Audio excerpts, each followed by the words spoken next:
యోహాను సువార్త 17వ అధ్యాయం 3వ వాక్యం. ఒక మాట చదువుకొని ప్రార్థన చేసుకున్నాం. పరిశుద్ధ గ్రంథంలో నుండి యోహాను సువార్త 17వ అధ్యాయం 3వ వాక్యం. 98 పేజీలలో మొదటి గ్రంథం. యోహాను సువార్త 17వ అధ్యాయం 3వ వాక్యం. చదవండి.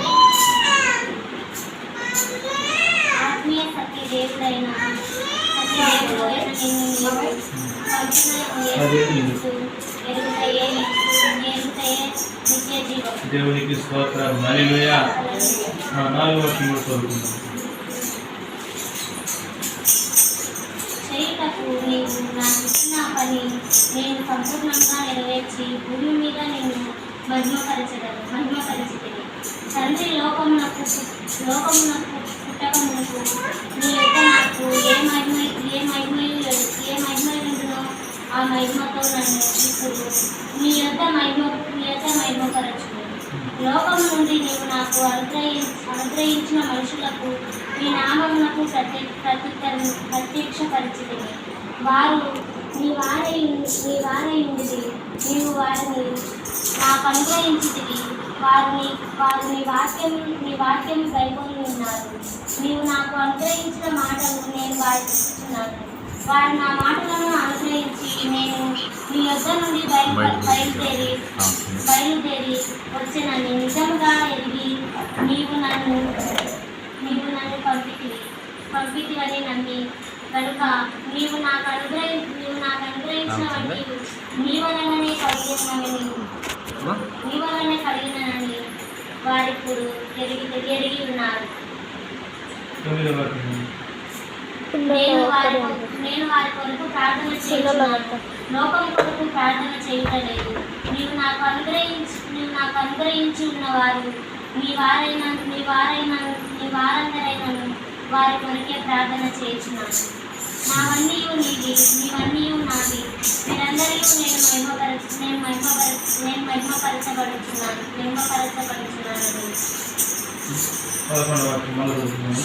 వారి నేను మహిమపరచబడి ఉన్నాను. దైవ గ్రంథంలో చాలా సంగతి చదువుకున్నాం.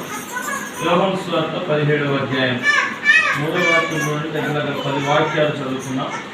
ఈ 10 వాక్యాలలో రాయబడినటువంటి సంగతులు చాలా ఉన్నాయి, కానీ ఈ చాలా సంగతులలో కొన్ని సంగతులు నేను జ్ఞాపకం చేస్తాను. అద్వితీయ సత్య దేవుడమైన నిన్ను నువ్వు పంపిన యేసుక్రీస్తుని ఎరుగుటే నిత్య జీవము. నిత్య జీవితం అంటే నిత్యము జీవించేది ప్రభు ఎరిగిన ప్రతి బిడ్డలకు దేవుడిచ్చే గొప్ప ధన్యత. దేవునికి స్తోత్రం. హల్లెలూయా.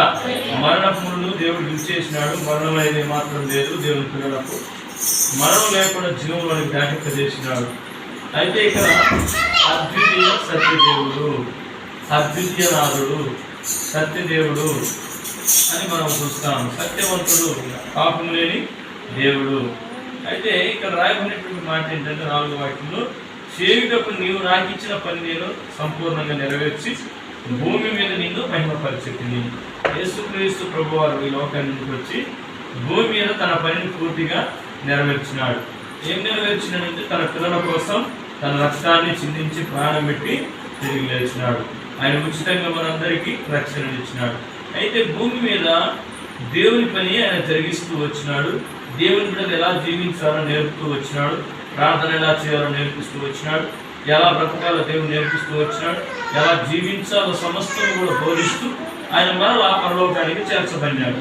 అయితే మనకు కూడా దేవుడు ఇచ్చినటువంటి పనిని మనం గుర్తుపట్టాలి. దేవుడు ఇచ్చినటువంటి కుటుంబంలో నమ్మకంగా జీవించాలి. దేవుడు ఇచ్చినటువంటి పాత్రలో నమ్మకంగా జీవించాలి. యేసుక్రీస్తు ప్రభువారిని దేవుడి లోకానికి ఎందుకు పంపించినాడు? కుమారునిగా పంపించినాడు. ఆయనకు ఒక పాత్ర ఇచ్చి అప్పచెప్పినాడు.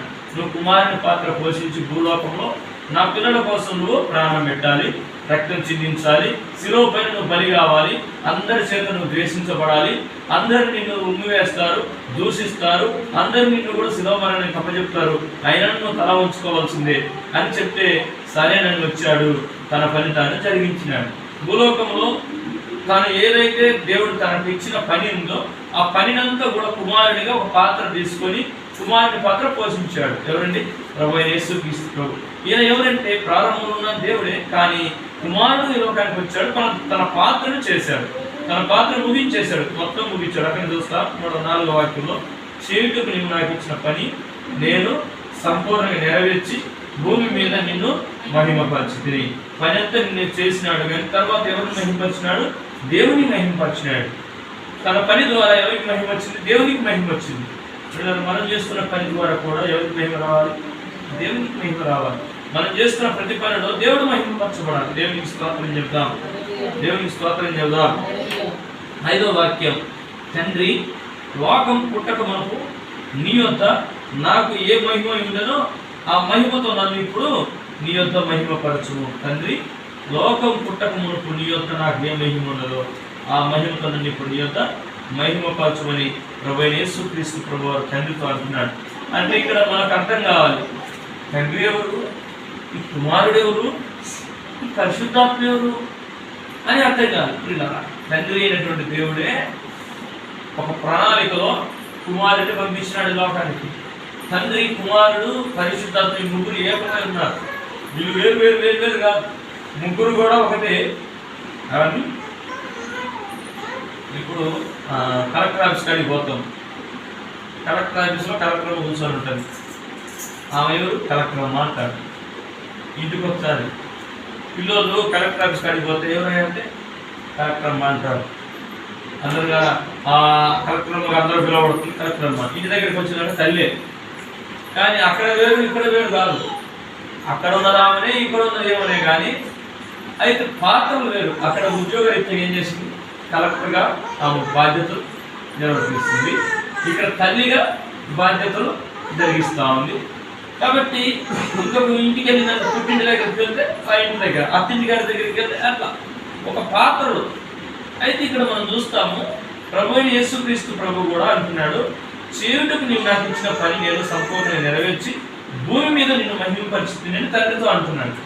అంటే భూమి మీద ఉన్నప్పుడు మన తండ్రి ఎవరున్నారు అని మనకు రావచ్చు. తండ్రి ఆయనే, కుమారుడు ఆయనే, పరిశుద్ధాత్మ దేవుడు కూడా ఆయననే. అంటే ఎక్కడ ఇద్దరు ముగ్గురు కూడి ప్రార్థన చేస్తారు. ఇప్పుడు వారి మధ్యలోకి వచ్చి ఉండే దేవుడు పరిశుద్ధాత్మ దేవుడు. ఇప్పుడు ఆయన ఆత్మస్వరూపుగా మన మధ్యలో సంచరిస్తూ ఉన్నాడు, ఆత్మకార్యం జరిగిస్తూ ఉన్నాడు. అంటే ఈయన మనం రక్షించడం కోసం ఒక కుమారుడిలో వచ్చాడు, తన పనిని భూమి మీద జరిగిస్తూ వచ్చాడు. మనకు కూడా ఒక ప్రణాళిక చొప్పున భూమి మీద మనల్ని గుర్తించినాడు దేవుడు.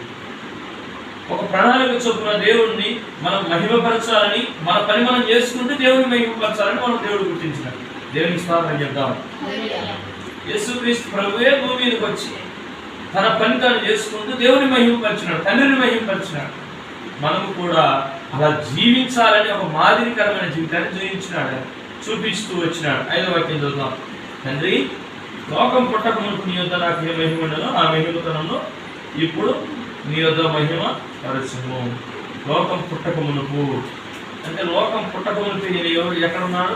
యోహాను సువార్త 1వ అధ్యాయం 1వ వాక్యం. నేను ఎవరు, ఎక్కడున్నాడు అనే సంగతులు అక్కడ రాయబడి ఉంటాయి. యోహాను సువార్త 1వ అధ్యాయం 1వ వాక్యం. ఈ అద్వితీయ దేవుడు ఎవరు అనే సంగతి మనకు అర్థమైంది. ఆది యందు వాక్యం. ఆది అనగా ప్రారంభము. ప్రారంభంలో ఏముందంట? వాక్యం ఉండెను. వాక్యం ఎక్కడ ఉందంట? దేవుని యొద్ద ఉండేను. ఈ వాక్యం ఎక్కడ ఉందంటే దేవుని కాడ ఉంది. ఈ వాక్యం ఎవరంటే దేవుడే. ఆ మాట చూస్తాం, వాక్యం దేవుడే. ఇక్కడ 3 సంగతులు జ్ఞాపకం చేస్తున్నాడు. ఆదిలో అనగా ప్రారంభంలో ఏముంది? వాక్యం ఉంది. వాక్యం ఎప్పుడు ఉందంటే ప్రారంభంలో, అసలు భూమికి పునాదులు వేయకపోవడం మునిపే వాక్యం ఉంది. వాక్యం ఎక్కడ ఉందంటే దేవుని యొద్ద ఉన్నది. వాక్యం ఏమైందంటే వాక్యమే దేవుడై అక్కడే ఆ మాట రాస్తాము. 1వ అధ్యాయము 14వ వాక్యం. ఆ వాక్యము శరీరధారి అంటే యేసుక్రీస్తు ప్రభుగా ఆ వాక్యమైన దేవుడే శరీరాన్ని ధరించుకొని లోకానికి వచ్చాడు. ఇప్పుడు ఎక్కడ ఉన్నాడు? వాక్యము ఆదిలోనే ఉన్నాడు, ప్రారంభంలో ఉన్నాడు. వాక్యం ప్రారంభంలో ఉంది. ఆ వాక్యం ఎవరో కాదు, దేవుడే. ఎక్కడ ఉన్నాడంటే దేవుని యొద్ద ఉన్నాడు అనే మాట చూస్తాం. వాక్యమే దేవుని యొద్ద ఉండేను. ఇక్కడ అర్థం కాదంటే తండ్రిగా, కుమారుడిగా, పరిశుద్ధాత్మగా ఆయన ప్రారంభంలోనే ఉన్నారు. కానీ తండ్రి బాధ్యత తండ్రి జరిగించినాడు. కుమారుని బాధ్యతగా ప్రజలందరి కోసం రక్తం చిందించినాడు. పరిశుద్ధాత్మ దేవునిగా ఇప్పుడు మనందరినీ కాపాడుతూ ఉన్నాడు. దేవునికి స్తోత్రం. మరి ముగ్గురు వేరంటే ముగ్గురు వేరు కాదు, ముగ్గురు ఒకటే, కానీ పాత్రలు వేరంటే.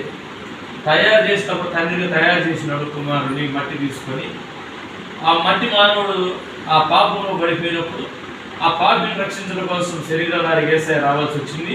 అక్కడ రాయబడింది 14 వాక్యము. ఆ వాక్యము శరీరాధారి కృపా సత్య సంపూర్ణ మన మధ్య నివసించను.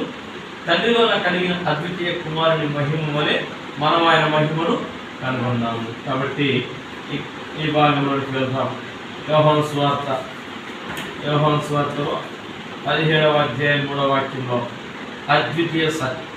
అద్వితీయ సత్యదేవుడు అయిన నిన్నును నీవు పంపిన యేసుక్రీస్తుని ఎరుగుటే నిత్య జీవము. అద్వితీయ సత్యదేవుడు ఆయన ఎరగాల. ఆయన ఎరుగుతూ మనకి ఏంటంట నిత్య జీవితం, అంటే నిత్యము బ్రతికేది ఉంది, చావనేది లేదు. యేసుక్రీస్తు ప్రభువుని నమ్మిన వారికి చావనేది లేదు. అదేంటన్నా చాలా మంది చచ్చిపోయిన వాళ్ళు చూసినా కదా నువ్వు చావు లేదని వచ్చాము, కానీ దేవుని వాక్యం సెలవిస్తుంది ఈ లోకంలో మరణం అందరికీ వస్తుంది, కానీ ఈ లోక మరణం రెండవ మరణం అనేది ఉంది. అది అగ్ని ఆరదు, పురుగు చావదు. అందులో నుండి దేవుడు మనల్ని విడిపిస్తున్నాడు. ప్రకటన గ్రంథం 21వ అధ్యాయం. రెండవ మరణం ఉందని, ఆ మరణంలో కొంతమంది పడతారని ఆ మరణంలో వాళ్ళ పేరు రాసి పెట్టినారు. చూడండి 21వ అధ్యాయం 8వ వాక్యం. ఎవరెవరు ఆ మరణంలో ఉంటారో అక్కడ రాశారు. ప్రకటన గ్రంథం అంటే జరగబోయే సంగతి అని. ప్రకటన అంటే జరగబోయే సంగతి, జరిగినది, జరుగుతున్నది, జరగబోయే సంగతి కూడా బైబిల్లో రాశాడు. అదే ప్రకటన గ్రంథం 21వ అధ్యాయం 8వ వాక్యం. చదవన్నా. పిరికి వారును, అవిశ్వాసులను, అసహ్యులను, నరహంతకులు, వ్యభిచారులు, మాంత్రికులు, విగ్రహారాధికులు, అబద్ధికులందరూ అగ్ని గంధకములతో మండుగుండములో పాల్పొందులు. ఇది రెండవ మరణం. రెండవ మరణం అనే మాట జ్ఞాపకం చేశాను. దాంట్లో పిరికి వారు, భయపడేవారు, అవిశ్వాసులు, అంటే దేవుని యొక్క విశ్వాసం లేకుండా అవిశ్వాసంగా బ్రతికేవాళ్ళు ఆ అగ్నిగుండానికి ఆహుతి అయిపోతారట. అసహ్యులు, అసహ్యమైన కార్యాలు చేస్తూ తన జీవితాలు నాశనం చేసుకునేవారు. నరహంతకులు అంటే నరులను హత్య చేసేవాళ్ళు. తర్వాత వ్యభిచారులు, వ్యభిచార క్రియలు జరిగిస్తున్నారు. తర్వాత మాంత్రికులుగా కొంతమంది చూస్తావాళ్ళు. వీళ్ళకి కూడా పరలోక రాజ్యము లేదండి. వాళ్ళ విద్య మానుకుంటేనే ప్రభువు నమ్ముకుంటే తప్ప ఆ విద్యలో కొనసాగుతున్నట్టయితే వాళ్ళ పరలోక రాజ్యము లేదు. తర్వాత విగ్రహారాధికులు, తర్వాత అబద్ధికులు అందరూ కూడా ఏమైతారంట అగ్ని గంధకములతో మండు గుండంలో పాల్పొందుతారు. ఇది రెండవ మరణము. మొదటి మరణం అందరికీ వస్తుంది, కానీ రెండవ మరణం నుండి తప్పించబడేది ఎవరంటే, అంటే మొదటి మరణం ఏంటంటే శరీరం మట్టికి మొండైపోతుంది, ఆత్మ మాత్రం తను దయచేసిన దేవుని యొద్దకు వెళ్తుంది. ఆత్మకు మాత్రము మరణం అనేది లేదు. ఈ ఆత్మ మాత్రమే రెండు మార్గాలకు వెళ్తుంది. ఒకటి అగ్ని ఆరదు, పురుగు చావదు.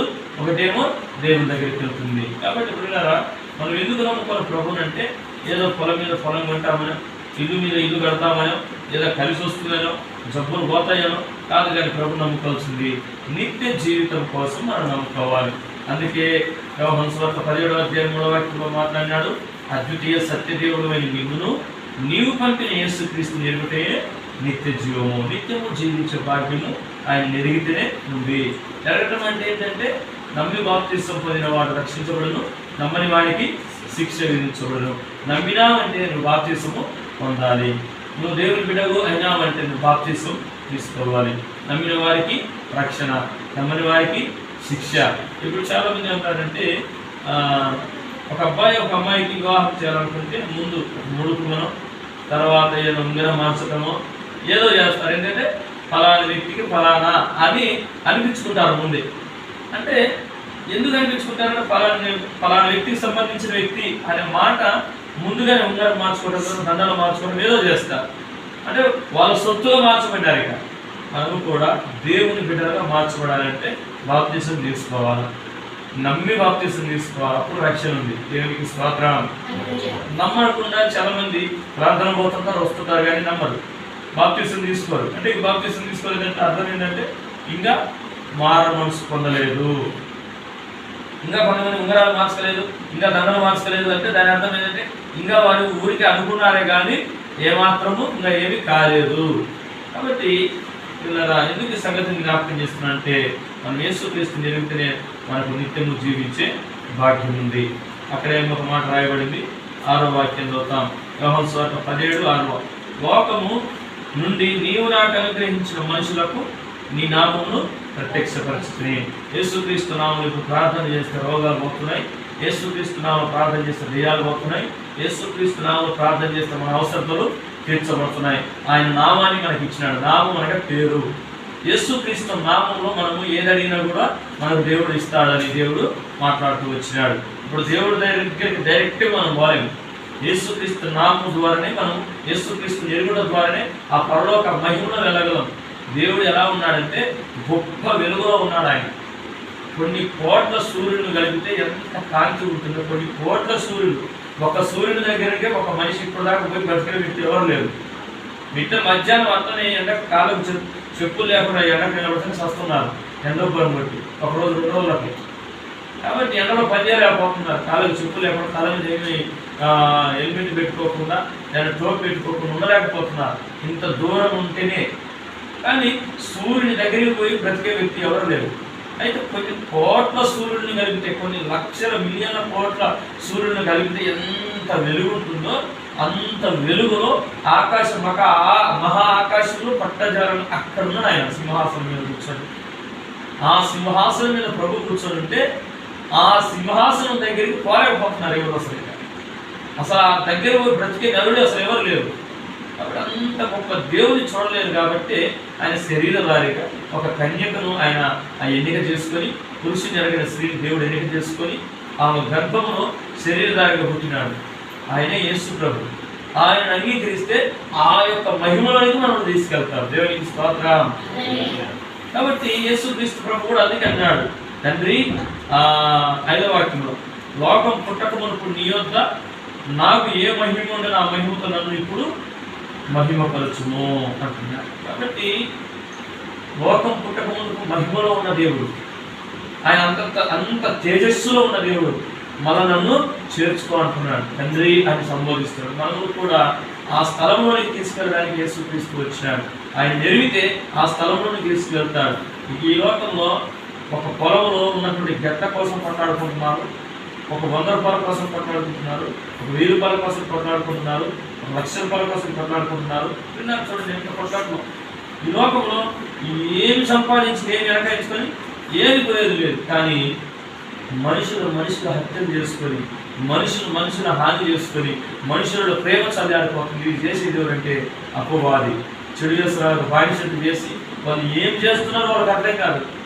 వాళ్ళు ఏం చేస్తున్నారో అర్థం కాదంటే వాళ్ళ శరీరాలలో బానిసత్వం బ్రతుకుతూ అపవాది చెరలోకి వెళ్ళిపోయి వాళ్ళ జీవితాన్ని వాళ్ళని నాశనం చేసుకునేటట్టుగా కొన్ని బానిసత్వానికి అపవాది ఈడ్చుకొని పోతుంది. కొన్ని కుటుంబాలు తెలుసుకోలేక, ప్రభువుని తెలుసుకోలేక కుటుంబాలలో విచ్ఛిన్నమైపోతా ఉన్నాయి. కారణం ఏంటంటే దేవుని ప్రేమ లేక, దేవుని తెలుసుకోలేక, ప్రభు దగ్గరికి వెళ్ళలేక, అప్పుడు ప్రేమ లేక విచ్ఛిన్నమైపోతా ఉంది. కాబట్టి యేసయ్య అంటున్నాడు, ప్రేమ లేనివాడు నావాడు కాదు. ప్రేమ కలిగి మనం జీవించాలి. శత్రువులను ఏం చేయాలంట? ప్రేమించాలి. కానీ మనం ఏం చేయాలంటే వాళ్ళ సహవాసం చేయకూడదు, వాళ్ళతో పాటు సహవాసము చేయకూడదు. అక్కడే రాయబడిన వాటిని జ్ఞాపకం చేసి ముగిస్తాను. ఇక 6వ వాక్యం, లోకం నుండి నీవు నాకు అనుగ్రహించిన మనుషులకు నీ నామమును ప్రత్యక్షపరిచితివి, వారు నీ వారైందివి, నీవు వారిని నాకు అనుగ్రహించితివి, వారు నీ వాక్యము గైకొని ఉన్నారు. వాక్యాన్ని గైకొని ఉన్నారు, వాక్యాన్ని వింటున్నారంట. కాబట్టి వాక్యం విన్నవారు ఏం చేస్తారంట? సరి చేసుకుంటారు. వాక్యమైన దేవుడి ద్వారా సరిచేయబడి చక్కని మార్గంలో వెళ్తారు. నీతిమంతుడు లేడు, ఒక్కడు లేదని దేవుని వాక్యం సెలవిస్తుంది. దేవుడిని అసలు వెతికేవారు లేదని దేవుని వాక్యం సెలవిస్తుంది. అయితే మనం ఆయన వెతకలేదు, కానీ యేసయ్య మనం వెతుక్కుంటూ మన దగ్గరికి వస్తున్నాడు. ఆయన తన వాక్యంతో మాట్లాడుతున్నాడు. ఇప్పుడైనా మనసు మార్చుకోండి, ఇప్పుడైనా జీవితం మార్చుకోండి, ఇకనైనా బ్రతుకులు మార్చుకోండి.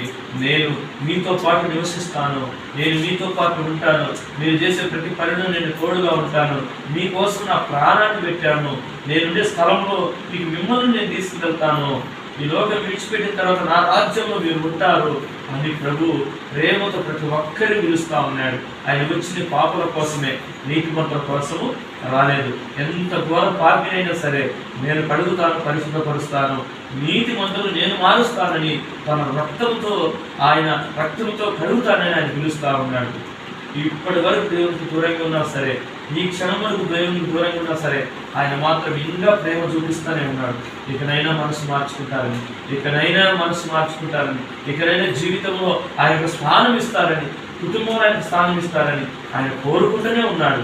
కుమారు చివరిగా నీ వాక్యం వారు గైకొని ఉన్నారు, నీవు నాకు అనుగ్రహించిన మాటలు నేను వారికి ఇచ్చి ఉన్నాను. వారు మాటలు అంగీకరించి నేను నీ యొద్ద నుండి బయలుదేరి వచ్చిన నిజంగా ఎరిగి నీవు నన్ను పంపితువని నమ్మితిరి.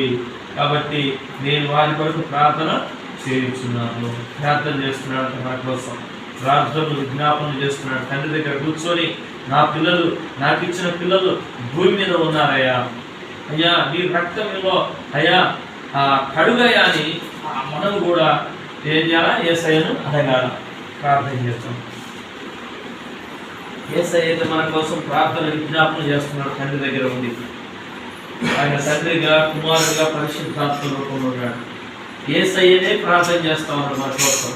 యేసయ్యనే మనం వెతుకుతా ఉన్నాడు, రక్షించాలని, ఏదో ఒక మాట ద్వారా పట్టుకోవాలని ఆయన బలపరుస్తున్నాడు. నశించిన దాన్ని వెతికి రక్షించడం కోసం ఈ లోకానికి యేసయ్య వచ్చినాడు. నశించిపోతున్న వాళ్ళ దగ్గరికే, ఉపద్రవం ఉన్న వారికే, కృంగిపోతున్న వారి దగ్గరికి వచ్చి ఆయన బలపరిచే దేవుడు, ఆయన స్వస్థపరిచే దేవుడు, ఆదుకునే దేవుడు, గుండె చెరిన వారిని బాగు చేసే దేవుడు, కఠినాత్మను మార్చే దేవుడు. కాబట్టి అంత గొప్ప దేవుడు మనకున్నాడు. కాబట్టి ఈ మధ్యాహ్న సాయంత్రం సమయంలో మనం అందరూ వచ్చిన ప్రార్థన చేస్తున్నాం. రెండు చేతులు ఆకాశం వైపు చాపుదాం. యేసయ్యా మా చేతులు పట్టుకుని మమ్మల్ని నడిపించయ్యా. యేసయ్యా మేము చేస్తున్న ప్రతి పనిని దీవించండి అయ్యా. యేసయ్యా మాకు ఇచ్చిన పిల్లలను దీవించేయాలి. ప్రతి ఒక్కరు కూడా యేసయ్య మాకు చదువును దయచేయ్యా. యేసయ్య మా కుటుంబాన్ని దీవించేయాలి. యేసయ్య మమ్మల్ని బలపరచయ్యా. యేసయ్య ఇంతవరకు తెలియక నీకు దూరం అయిపోయినామయ్యా. ఆ సైతాన్ స్వాదాలను తొలగించండి అయ్యా. ఆ చీకటి శక్తులను విడిపించండి అయ్యా. అయ్యా నీవు ఇచ్చే నెమ్మదిని మేము పొందుకోవాలయ్యా. నీవు ఇచ్చే సమాధానాన్ని మేము పొందుకోవాలయ్యా. నీవు ఇచ్చే శాంతిని మేము అనుభవించాలయ్యా. అయ్యా మా రెక్కల కష్టాజితం అర్థమైపోకూడదయ్యా. అయ్యా మమ్మల్ని ఆశీర్వాదించయ్యా. తెలియక ఇంతవరకు జారిపోయినామయ్యా. మమ్మల్ని క్షమించయ్యాని రెండు చేతులు ఆకాశం వైపు చాపి చిన్న ప్రార్థన చేద్దాం. చిన్న ప్రార్థన మన నోటితో ప్రార్థన చేస్తారు. వినే దేవుడు అండి, ఆయన గొప్ప దేవుడు అండి. ఎంత ఘోర పాపినైనా ఆయన క్షమించగలిగిన దేవుడు అండి. ఈరోజు ఎంతోమంది భక్తి చేస్తున్నారు, కానీ భక్తిలో శక్తి లేని భక్తి చేస్తున్నారు. మనం అలా కాకుండా యేసయ్యా అని అడిగితే చాలండి, ఆయన మనకు శక్తినిస్తాడు, బలంనిస్తాడు, స్వస్థత వరాన్ని ఇస్తాడు. నువ్వు ప్రార్థన చేసిన ప్రతి చోట దయ్యాలు యేసు నామములో తొలగిపోతాయి. నువ్వు ప్రార్థన చేస్తే రోగాలు పోతాయి. అక్కడ శక్తి అందరికీ ఇస్తానని చెప్పినాడు ఆయన. నమ్మిన ప్రతి ఒక్కరికి ఇస్తానన్నాడు. అయ్యా ఆ శక్తితో నన్ను నింపయ్యా, నీ బలంతో నన్ను నింపయ్యా. నా నోటిని కాబట్టి ప్రభు దయచేయ. నా చూపును, నా తలంపును, నా ఆలోచనలు, నా నడకను, నా పడకను ప్రతిదీ నువ్వు చూస్తున్నావు కదయ్యా. నన్ను సరిచేయ, నీ రక్తంతో కడుగయ్యా. నిజంగా నీతిమంతుడు ఎవరు లేరు కదా తండ్రి భూలోకంలో, నీ వాక్యం ద్వారా చెప్పినావు కదయ్యా. అయ్యా మమ్మల్ని క్షమించాయని ఒక మాట అడుగుదాం. యేసయ్యా నీకు స్తోత్రాలయ్యా, వందనాలయ్యా. ఈ సాయంత్రం సమయంలో మీ బిడ్డల కుటుంబానికి నడిపించినావు తండ్రి, నీకు వందనాలయ్యా. ఈరోజు తీర్మానం తీసుకొని నీ కొరకు బ్రతకాలని, నీ సాక్షి బిడ్డకు నిలబడాలని ప్రభువునైనా ఎందరైతే మొరపెడుతున్నారో మీ బిడ్డలు మొర ఆలకించండి. ప్రతి పాపము నుండి విడిపించండి. ఎంత ఘోర పాపినైనా క్షమిస్తానన్నావు. తూర్పుకు పరమటి ఎంత దూరం ఉందో అంత దూరం చేస్తారు. మీ పాపాన్ని ఒప్పుకొని విడిచిపెట్టండి అన్నావు తండ్రి. ఈరోజు ప్రతి పాపాన్ని ఒప్పుకొని విడిచిపెడుతున్నటువంటి మీ బిడ్డలు ప్రభువునైనా అంత దూరపరచండి. సైతాన్ శోధనలు తొలగించండి. నీ వెలుగు చేత నింపండి. భూలోకంలో ఒక్క పాకి మారు మనసు దొరికితే పరలోకంలో ఆ మహిమలో నేను దూతల ఎదుట సంతోషపడతానని చెప్పినావు కదా తండ్రి. నాయన ఈ కుటుంబంలో బిడ్డలందరినీ మారు మనసులోనికి నడిపించండి, రక్షణలోనికి నడిపించండి తండ్రి. నమ్మి బాప్తిసం పొందే కృప ఇచ్చేయండి. ఏ సంఘమైనా పర్లేదు తండ్రి, ఏదో ఒక సంఘానికి బిడ్డలు వెళ్ళడానికి సహాయం చేయండి అయ్యా. అయ్యా నీకు వందనాలు, స్తోత్రాలయ్యా. తండ్రి నీ కొరకు బ్రతుకున్నట్టుగా, నీ సాక్షిగా నిలబడినట్టుగా, నీ సహవాసంలో విన్నట్టుగా, నీ మాటల ప్రకారం జీవించినట్టుగా ఈ కుటుంబాన్ని లేవనెత్తును తండ్రి. అందరి కోసం ప్రార్థనలు చేస్తున్నావు కదా తండ్రి. ఏ ఒక్కరు నశించుకోకూడదని అందరి కోసం రక్తాన్ని చిందించినావు కదా తండ్రి. తండ్రి దగ్గర ప్రార్థనలు, విజ్ఞాపనలు, కృతజ్ఞతాస్తుతులు తెలుస్తున్నావు కదా తండ్రి. తండ్రి నాయన ఈ కుటుంబాన్ని రక్షించండి అయ్యా, ఈ కుటుంబాన్ని బాగు చేయండి అయ్యా, ఈ కుటుంబం మీ బిడ్డను త్వరగా ఉంచండి తండ్రి. తండ్రి ఒకరి దగ్గర చేయి దాకే స్థితి కాకుండా ఒకరికి ఇచ్చే స్థితిలోనికి ఎత్తండి ప్రభా, లేవనెత్తండి తండ్రి. నీ మహిమ చేత నింపండి అయ్యా. తండ్రి నేను వ్యాపారం పెట్టినప్పుడు ప్రభు 1వ తారీఖు రమ్మన్నారు, రాలేకపోయిన మమ్మల్ని క్షమించండి తండ్రి. ప్రభు నేను మరలా వ్యాపారం పెట్టడానికి, ప్రభు మరలా ముందుకు సాగడానికి మీరే ఆధ్యాత్మికంగా ముందుకు నడిపించండి. పెట్టుబడిని దయచేయండి. మీ రెక్కల కష్టార్జితం మీ బిడ్డల రెక్కల కష్టార్జితం వ్యర్థము కాకుండా సాయం చేయండి. పిల్లలకు కూడా చదువు మీద ఆసక్తి పుట్టించండి తండ్రి. ఒక ఉన్నతమైన స్థాయిలో ఉండడానికి ప్రభు చూపండి. చేతి నిండా ప్రభు నాయన అన్నకు వదినముకు అయ్యా నాయన మీరు చేతి నిండా పని దయచేయండి తండ్రి. వారికి ఇచ్చిన సంతానాన్ని ఒక్కొక్కరు మీరు దీవించండి తండ్రి. నాయన అనాథలుగా నేను విడవను అని చెప్పినావు తండ్రి. తల్లి మర్చిన తండ్రి మర్చి నేను మరువనన్నావు కదా తండ్రి. అరచేతుల్లో చుట్టుకున్నావు కదా తండ్రి. మీ అందరి కోసం రక్తాన్ని చెల్లించినన్నావు కదా తండ్రి. అయ్యా మీ బిడ్డలు కాపాడండి. ఏ శత్రు అపాధి శక్తులు ఏ మాత్రం ఇక్కడ పనిచేయకూడదు తండ్రి. ఏ మాత్రం ఇక్కడ దురాత్మ శక్తులు పనిచేయకూడదు తండ్రి. ఏ స్థలంలో బంధిస్తున్నాము తండ్రి. ఏ స్థలంలో ప్రతి శోధన తొలగింపచేయండి తండ్రి. ఈ గృహం అంతట్లో మీరుండండి అయ్యా. మీ బిడ్డల తరఫున మీరుండండి అయ్యా. మీ బిడ్డలు ప్రభువానైనా వెళ్తున్నప్పుడు, బయటకు పోతున్నప్పుడు, ఇంట్లోకి వస్తున్నప్పుడు మీ బిడ్డల తరఫున మీరుండండి. మీ కార్యం జరిగించండి. యేసయ్యానికి స్తోత్రములయ్యా, యేసయ్యానికి స్తోత్రములయ్యా, యేసయ్యానికి స్తోత్రములయ్యా, యేసయ్యానికి స్తోత్రములయ్యా. గొప్ప వెలుగు ఇప్పుడే వచ్చును గాక, గొప్ప వెలుగు ఇప్పుడే వచ్చును గాక, గొప్ప వెలుగు ఇప్పుడే బిడ్డలు తాకును గాక. యేసు నామములో గొప్ప వెలుగు ఇప్పుడు తాకును గాక. గొప్ప ప్రత్యక్షత ఇప్పుడు బిడ్డలు తాకును గాక. చీడ పీడ మంత్ర తంత్ర శీఘ్ర శక్తులు పారిపోను గాక. ప్రతి దురాత్మ శక్తులు తొలగిపోను గాక. మీ బిడ్డలకు మీ ఆత్మ నుంచి ముందుకు నడిపించండి తండ్రి. మీ శక్తి నుంచి ముందుకు నడిపించండి తండ్రి. ఆత్మీయ ఎలా నడవాలో మీరే చేపట్టు నడిపించండి తండ్రి. బాలుడిగా ఉన్నప్పుడు ఎన్నోసార్లు పడిపోతా ఉన్నారు, నడవలేక ప్రభు ఆయన నా తల్లిదండ్రుల ప్రభు ఎంతగానో చేయబట్టుకుని ముందుకు నడిపించినట్టుగా మా కన్న తండ్రిగా మీరు ఉన్నారు కదా తండ్రి. ఆ ప్రభు ఆత్మీయంగా పడిపోకుండా మీరే చేపట్టుకుని ముందుకు నడిపించండి అయ్యా. మీరే బలపరచండి అయ్యా. అయ్యా నీకు స్తోత్రాలయ్యా, అయ్యా నీకు స్తోత్రాలయ్యా, అయ్యా నీకు వందనాలయ్యా. పేరు పేరు వరుస ప్రతి ఒక్కరిని దర్శించమని అయ్యా మీ బిడ్డను ఆవరించి చూస్తున్నటువంటి ప్రతి ఒక్క భయాన్ని బిడ్డను యేసునామములో తొలగింపచేయండి తండ్రి. ప్రతి భయాన్ని తొలగింపచేయండి తండ్రి. ప్రతి శోధనను తొలగింపచేయండి తండ్రి. అయ్యా మీ బిడ్డలతో మీరునండి అయ్యా. నశించిన దాన్ని వెతికి రక్షించడానికి వచ్చిన దేవుడు కదయ్యా. నీ కుటుంబంలో ఏ ఒక్కరు నశించుకోకుండా అందరిని మీరు రక్షించమని, నీ బిడ్డలుగా మార్చుకోమని, భాగ్యం నుండి నీ ఎందుకు భయభక్తులు కలిగి పెరగడానికి పిల్లలకు అయ్యా మీరు నేర్పమని, తండ్రి మంచి భవిష్యత్తును దయచేయమని, ప్రత్యేకంగా చిన్నారిని మీరు కూడా జ్ఞాపకం చేసుకోండి తండ్రి. ఇక్కడ ఉన్నటువంటి మీ బిడ్డలందరినీ కూడా జ్ఞాపకం చేసుకోమని, మీ కరుణలో వచ్చినప్పుడు అప్పచెప్పుకుంటూ మీ బిడ్డలు ప్రతి అవసరం మీరు తీర్చమని, యేసు నామములో వ్యాపారాన్ని కూడా దీవించమని, మార్గం సరళం చేయమని, ప్రతి ఆటంకాలు తొలగింప చేయమని యేసు నామములో ప్రార్థన చేస్తున్నాను తండ్రి. ఆమేన్. మన తండ్రి అయినటువంటి దేవుని ప్రేమ, కుమారుడైనటువంటి యేసుక్రీస్తు ప్రభువారి కృపై, పరిశుద్ధాత్మ సహవాసం సరైనది ఇప్పుడు ఎల్లప్పుడూ ఈ కుటుంబానికి సకల పరిశుద్ధులకు తోడైంది నడిపించును గాక. ఆమేన్.